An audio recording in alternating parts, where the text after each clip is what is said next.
Let's get salty! Everyone, Zeddy here again with another Perils in Paradise card review. I have collected myself. I have calmed down since the latest Demon Hunter card review, but we have more Demon Hunter cards to go over, including the latest Tourist Legendary and some pretty outrageous cards, although not nearly, I think, as aggressive as the last batch. If you want to win these cards, we're giving away 2 regular pre-orders, 2 mega bundles out of my pocket. To enter that giveaway, like and comment in the video, link down in the description below, the one with that thumbnail over there. Be subscribed to the channel. For every 1,000 subs we get until all the cards are revealed, I will add another mega bundle, so hit that sub button and make me go broke. And again, a reminder that Shaman can access these Demon Hunter cards outside of the Tourist Legendary we'll look at later using the good old Cookie Murloc Tourist card there. And well, let's take a look at how I was feeling after that last reveal, where I wanted to take a cliff dive with the 6 mana spell Cliff Dive. Epic spell. You summon 2 minions from your deck and give them rush. They go back at the end of your turn. What a weird card, like, right? Kind of reminds me almost of like they have that card that when you could summon 2 minions, they'd attack each other. They wouldn't go back, but they would just hit each other. It was really weird. Didn't really see much play. This, you could like cheat out maybe a death rattle, have it hit in and die, and then that death rattle will stick around. Or you just get 2 big things. It's like a pseudo removal, maybe some card draw of like the honorable kill rush minion, but it doesn't need to, it gets rush anyways, right? You don't have to have the minion have rush. It's a very build around one. It's gonna have to really rely on cheating out something big, or maybe get your Titan out and use its usage. That would work too. And I think you would get the, yeah, you would get the whatever out of it. It would go back though. It's an odd one. These cards typically, historically, have seen very little play outside of very niche outside situations, regardless of class. Shaman obviously can use this as well. They might be a bit more tailored for, they've had cards like this before too, and very few, right, have seen play over the years. I'm gonna give it a 2. It's a weird one. I feel like in Wild it might have a better chance where you have like Colossals and even bigger death rattles that aren't currently in standard that you might want to do. Maybe Big Shaman might want to play this. I doubt it, but maybe it slots in there too, right? So it's a weird one. Don't think it sees play, but I'll give it a higher rating in Wild. I think there's a better shot there, so I will give it a 3 in Wild, a 2 in Standard. I don't do that too often, but I just see Big Shaman shenanigans mostly using that tourist card. But then you gotta use the tourist card, so there's like that anti-synergy. So I don't know. It's a weird one, right? Who knows how that'll play out. We have the all-terrain Voidhound, and I guess this is a card you could cheat out, right? 7 mana, 5/8 demon. Also, and there's been a lot of demons that are nerfing that window shopper pretty hard right now. We saw earlier review, I didn't even mention that, like the little 2/2 pirate. That makes window shopper worse too. Anyways, whenever this attacks, give your hero +5 attack this turn. That's a lot of attack. However, this doesn't have rush, so you got to give it rush, whether it's that other spell. More likely through the Fell in the Flames, is it called? It's the Dragon Force reference, 0 mana card. You can give this rush doing that.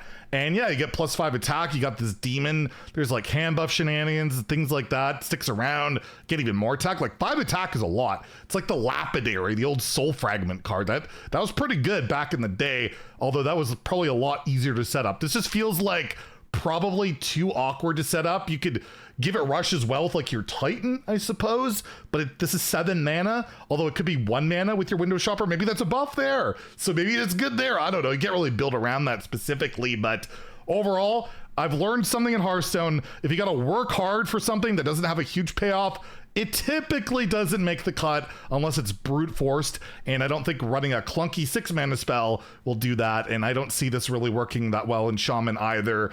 I'll give it a 2 out of 5 in Standard, a 1 in Wild, where I think this is like egregiously slow. Like, yeah, Wild, it's like, I don't think there's a chance. We have a really solid card here though, I think though, Skirting Death, the 3 mana shadow spell. You choose a minion, it can be your own or the enemy. This turn, your hero steals 4 attack from it. We got a video example in case you're wondering how it works. Well, here you go.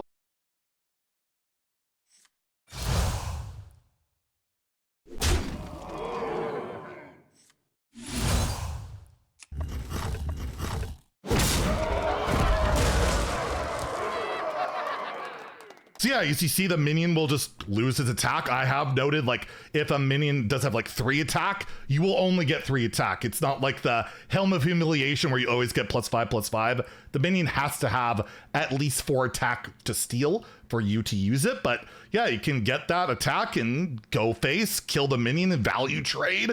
Not bad.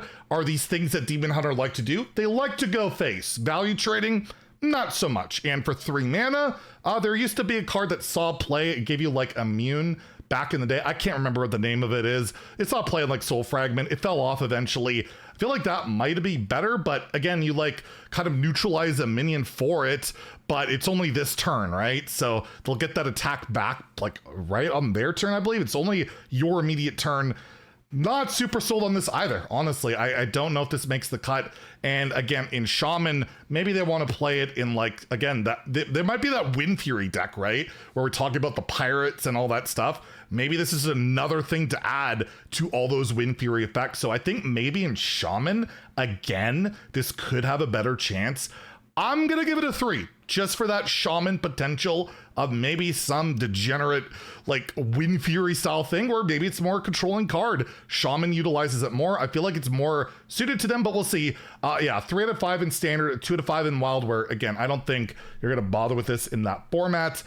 We also have a new epic weapon, the Climbing Hook, a 6 mana, 5/2 weapon. So it's like Arcanite Reaper for 1 more mana. Well, obviously there's going to be some upside here.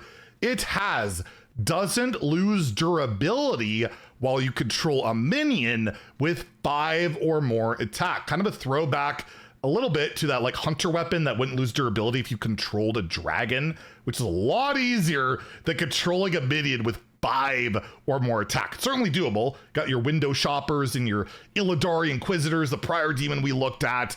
That could be something. It's like an infinite weapon if you got big minions, but then you gotta be playing big minions, mostly big minions, or like an overstated early cost card. You gotta be running an expensive weapon that could get oozed or whatever, right? Like there's a lot of potential downside with it. You could play that pirate that equips it, but that card sucks. I don't think you want to play that, although it does synergize with it because you keep the durability. So hey, there you go. I still think that card's terrible. Regardless, it does seem a bit expensive for Demon Hunter just for an infinite weapon, but at the end of the day, it's still 6 mana deal 10, which isn't terrible. And if you get like 1, extra proc on it, might be worth it. Shaman, I feel it's even less worth it. I'm gonna give this a 1. I don't think this sees play, like at all. In standard wild, I just can't see it. You got to run way too niche amount of cards that are way too probably expensive and just clunky. And I might be wrong on it, but I haven't given enough ones, and I'm standing my ground here. I'm giving the Climbing Hook a 1 out of 5. It is the worst card ever made. It's worse than Duskfall and Aviana. Okay, let's not get too crazy here, but I don't think it's that good. Lastly, though, we do have a card that I think can be very good. The Tourist Legendary Arana Thrill Seeker, a 5 mana, 5/6 legendary, so premium stats, Priest Tourist, so Demon Hunter can play Priest cards. Are we getting aggressive Priest cards? I mean, we're not getting any control cards apparently, so Priest is probably like Shadow Priest and aggression, right? Why not? Pirates. Anyways, damage your hero takes on your turn is redirected to a random enemy. It's like the Demon Seed. Yay! Except random. Anyways, we have a video demonstration so you can take a look.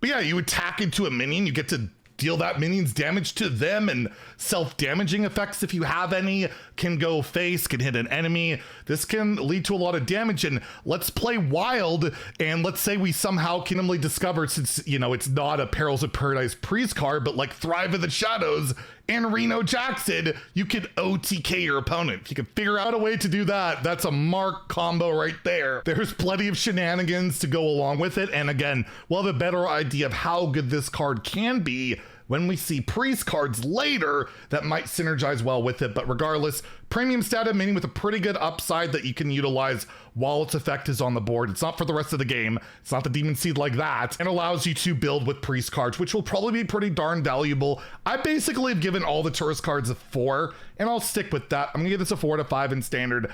I'll give this a 3 out of 5 in wild, because I don't know. I smell something fishy going on with Demon Hunter and Priest and Wild. There's just got to be a way to break something there, right? So we'll see. I'll give it a 3 there. And that's it for the Demon Hunter cards. This batch of cards I could stomach a lot more than the last one.